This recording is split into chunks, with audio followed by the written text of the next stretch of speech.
Conversar sobre curiosidades a respeito da vida de Jesus, coisas que eu não sabia e já aprendi um pouquinho aqui conversando com César Romão. Muito obrigada por ter vindo. Bem, Regina, prazer. Obrigado. Bom feriado. Para todos nós. Para todos nós. Sabe que eu adoro a Páscoa? Eu também. Essa ideia de renovação, de transformação, eu acho que é inspiradora e necessária, Romão. É importante lembrar também que, em primeiro momento, né, a Páscoa representa o êxodo dos judeus do Egito. E eles chegaram lá através de José, né, que foi levando a família, que ele acabou virando ali uma pessoa apreciada pelo faraó. E a Páscoa é isso, né, essa renovação, a possibilidade de nós ressuscitarmos o amor. Exatamente, ressuscitarmos o amor. Agora, existem alguns fatos sobre a vida de Jesus e que a maioria das pessoas, inclusive eu, que a gente não sabe. Quais são esses fatos, Romão? Regina, eu levei 8 anos para escrever o livro Um Homem e Seus Discípulos. É lindo esse nome. Esse livro, ele fala justamente sobre os bastidores. Ele é fruto de uma super pesquisa e eu descobri coisas muito interessantes. Por exemplo, no grego, como Jesus é narrado nos evangelhos antigos, ele é narrado como tecton. Tecton significa pedreiro e não carpinteiro. E é interessante que recentemente em Jerusalém descobriram praticamente a cidade de Nazaré. E ela era toda de pedra. E é interessante a gente raciocinar nisso. Por quê? Porque na época tudo era pedra mesmo. A mesa era pedra, a cama era uma pedra. Então, o primeiro fato que o livro traz à reflexão é justamente isso. Os evangelhos que foram escritos em grego chamam Jesus não de carpinteiro, mas de tecton, que significa pedreiro. Outro fato importante que o livro traz é a presença de um quarto rei mago, que Jesus não chegou a conhecer porque ele não conseguiu chegar até Jesus antes da crucificação. Então saíram em 4, chegaram 3. 3 nós conhecemos, o quarto não. Um outro fato também muito interessante é que as pessoas lendo o livro Um Homem e Seus Discípulos, elas vão descobrir o que aconteceu com cada um dos seguidores de Jesus. Então, qual foi o final da vida de cada um? Foi sempre triste. Foi sempre triste? Foi sempre triste. Pedro é o mais conhecido, porque essa passagem de Pedro também as pessoas vão achar muito interessante. Pedro, quando foge de Roma, ele encontra Jesus na porta de Roma. E Jesus diz para ele: aonde vais? Fala: eu vou fugir. E vós, que fazes aqui? E ele fala assim: eu vim aqui cumprir a sua missão, vim ser crucificado no seu lugar, porque você está fugindo do seu destino, eu vim cumpri-lo. Pedro volta para Roma, é crucificado, pede para que seja crucificado de cabeça para baixo, porque não é digno de morrer como seu mestre. Então, esse é o fato mais... A história é linda, né? Esse é o fato mais conhecido. Todos eles tiveram praticamente uma morte triste. Outra coisa bacana que as pessoas vão conhecer é o surgimento da nossa Bíblia de hoje, que ela nasceu no Concílio de Nicéia, quando o imperador Constantino resolve unificar, adotar o cristianismo, né? E a mãe do imperador Constantino, Helena, é a grande mentora dessa unificação do cristianismo, porque ela era fã de Jesus. Inclusive, ela foi uma das maiores pesquisadora sobre as relíquias. A mãe do imperador Constantino, Helena, é que queria resgatar todas as relíquias de Cristo. Que seriam as relíquias? Olha a influência da mulher aí, né? Mulher, como sempre nos bastidores. A mulher está sempre na frente, viu? Ela queria a cruz, ela queria a coroa, ela queria o manto e os pregos da cruz. Ela chega a achar 2 pregos da cruz e ela manda fazer uma ferradura para o seu cavalo com os pregos da cruz, para que fique sempre perto dela. Tem muitos fatos. A leitura do livro Um Homem e Seus Discípulos vai trazer para você um bastidor da vida de Jesus. Riquíssimo em detalhes. Riquíssimo em detalhes que você... são conhecidos, porque eu descobri através de pesquisas, mas eles não são narrados com frequência. E estão ali compilados, né, numa ordem e todos juntos e faz com que a gente tenha o entendimento do todo. Perfeito. Não é? Porque às vezes a gente tem uma informação aqui, outra aqui, fica difícil compactar tudo, né? Por exemplo, nós temos hoje a relíquia, a lança de Longinos, né, que é a lança que o soldado fura a pleura de Jesus. Essa lança hoje, supostamente, os pesquisadores afirmam que ela está em Viena, no Museu de Viena. E é a lança que o imperador Constantino usou para poder dominar todos os impérios. Ele usava essa lança. Então, tem até um fato interessante que eu descobri, que Hitler, quando limpava as ruas de Viena, porque ele foi um varredor de rua, ele entrou no Museu de Viena, viu a lança de Longinos, olhou para ela e disse: ainda vou tê-la e vou dominar o mundo. Olha que coisa impressionante. Impressionante. E ele acabou invadindo a Áustria. A primeira coisa que ele tirou foi a lança de Longinos. E os americanos a descobriram quando venceram a guerra e devolveram para o Museu de Viena. Então está lá, voltou para o lugar dela. Ô Romão, e os milagres? Porque muita gente, eu não sei se questiona, se duvida, mas assim, olha com uma certa desconfiança com relação aos milagres de Jesus. Tem alguma coisa sobre isso no livro? Tem, todos são incontestáveis. Incontestáveis? Incontestáveis. A questão do milagre ela é muito interessante e existe uma controvérsia pelo seguinte. Olha que interessante. Jesus, ele não simplesmente fazia o milagre. Ele fazia um contexto do milagre. Como assim? Por exemplo, fulano chegou ali e falou: mestre, eu sou cego. O que ele faz? Olha o que é um contexto. Ele diz assim: pega este barro, põe nos teus olhos e vá lavar o seu rosto no poço de Siloé. Para Jesus, bastava pôr a mão nos olhos e curar. Claro. O poder não estava no barro, não estava na água. Mas ele criava sempre um contextual em torno dos seus milagres, que era justamente para que os milagres tivessem vida própria. Então, como é que as pessoas... Generoso da parte dele. Porque você não... É muito simples você contar, ele pôs a mão e eu enxerguei. Não. Agora, ele me mandou pôr o barro, ele me mandou lavar o olho. Então, ele criava esse contexto todo. Com exceção do soldado romano que chega até Jesus e fala: mestre, meu filho está doente, eu sou um soldado romano e ele não tem fé no Senhor, mas eu tenho. Aí ele diz: olha, volta para casa que seu filho já está curado. Então, essa possibilidade é que deu vida aos milagres de Jesus. Ele não precisaria fazer esses efeitos, mas ele fazia, era uma coisa muito inteligente da parte dele. Para quê? Para que nós contássemos esses milagres, porque você só conta o que tem história. Nossa, agora você estava pensando nisso, você falando, eu fiquei pensando nisso, é toda uma história. A história do barro, a gente consegue, inclusive, visualizar a cena. Porque colocar a mão empobrece, né? É a riqueza da metáfora, Regina, é o que Jesus fazia melhor.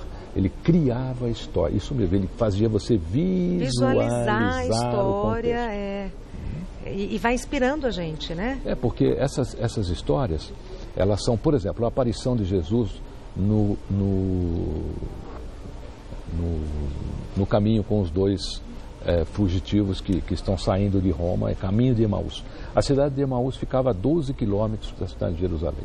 E aí os dois vão conversando, justamente falando sobre a possibilidade de Jesus ter sido crucificado, que agora eles não tinham mais quem seguir. Jesus surge entre eles e começa a indagá-los. Eles caminham 12 quilômetros com Jesus entre eles e só lá, quando chegam a Emaús, eles convidam esse terceiro peregrino a estar na mesa com eles. Sem saber que era Jesus? Sem saber que era Jesus. E lá, o que ele faz? Ele tira o capuz e parte o pão e desaparece. Veja, ele andou 12 quilômetros com esses peregrinos. Bastava ele dizer: eu sou Jesus. Mas não, se ele fizesse isso, ele não criaria um contextual. Nós não contaríamos a história do milagre. Ô Romão, e tem assim alguma relíquia que ainda está escondida, alguma coisa, algum objeto que a gente não sabe o paradeiro e tal? O número 1 é o cálice. O cálice. O cálice e o santo grau. Que, aliás, tem uma coisa muito interessante, porque o cálice, existem várias histórias sobre ele. Ele realmente era de madeira, porque tudo naquele contexto da última ceia era feito de madeira. Os utensílios eram de madeira? O prato, as taças, né? Vou te confessar uma coisa, no meu imaginário, o cálice era de metal. Eu vou te explicar. Meu imaginário, sempre, quando eu imagino o cálice, eu sempre imagino ele de metal, dourado, na minha cabeça. A culpa é de Hollywood. A culpa é de Hollywood. Por quê? Porque quando o cálice foi descoberto, esse foi o momento que se perdeu o cálice. Quando o cálice foi descoberto, e não se sabe por quem, provavelmente pelas buscas de Helena, a mãe de Constantino, que foi a que mais buscou, ele foi disfarçado.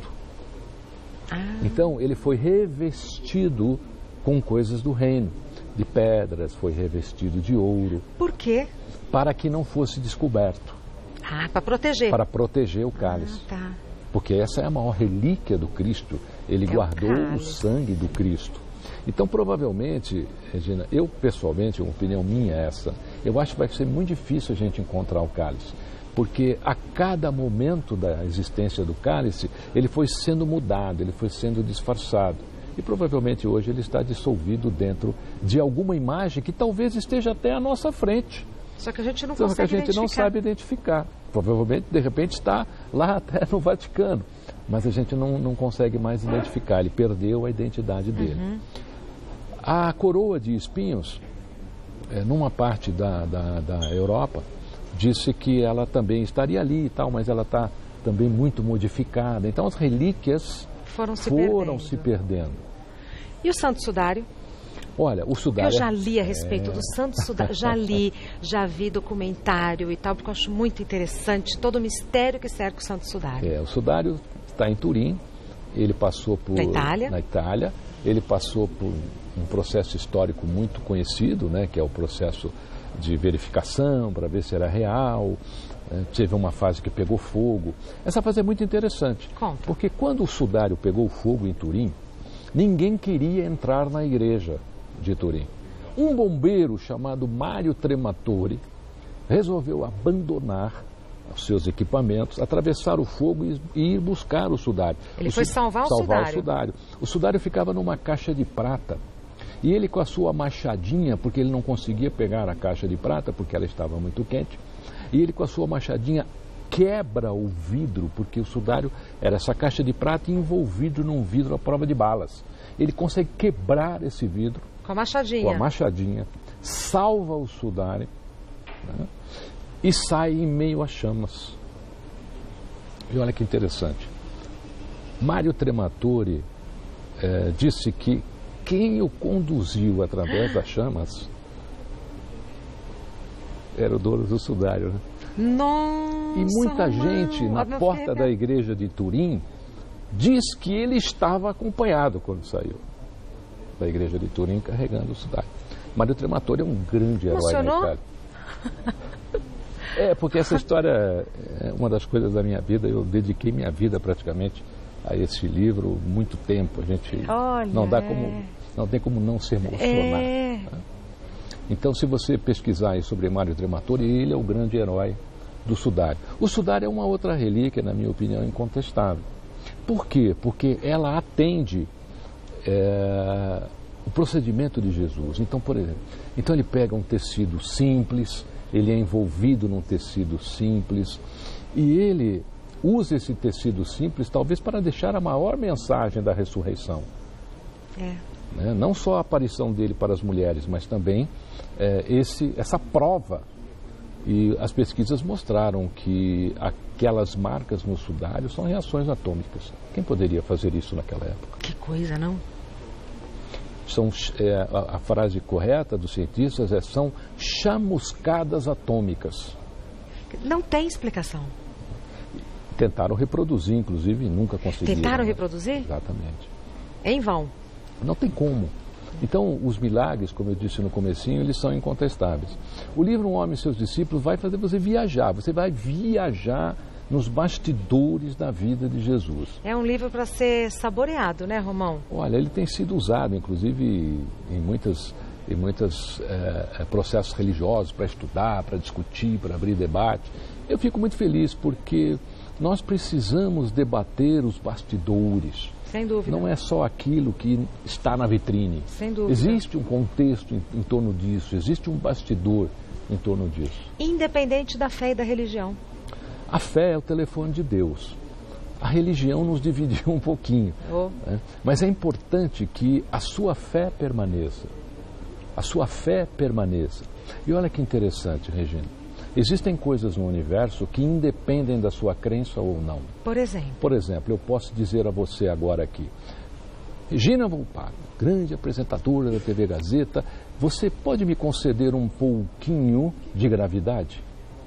Não. Pega aqui um pouquinho e põe na minha mão. Não posso. Você consegue? Não. Não. Você acredita na gravidade? Sim. Sim. E se você não acreditasse, que diferença faria? Ela vai continuar existindo. Ela vai continuar existindo. É. Assim é a força do Cristo. Ela não depende da sua crença. Você não pode vê-la, não pode tocá-la. E você acredite ou não, ela existe. Sem dúvida. Se você acredita, melhor, porque você vai poder usá-la. Se você não acredita, você vai ficar sem acesso a ela. Mas ela vai estar ali. Mas ela está ali, como a gravidade está em nosso entorno agora.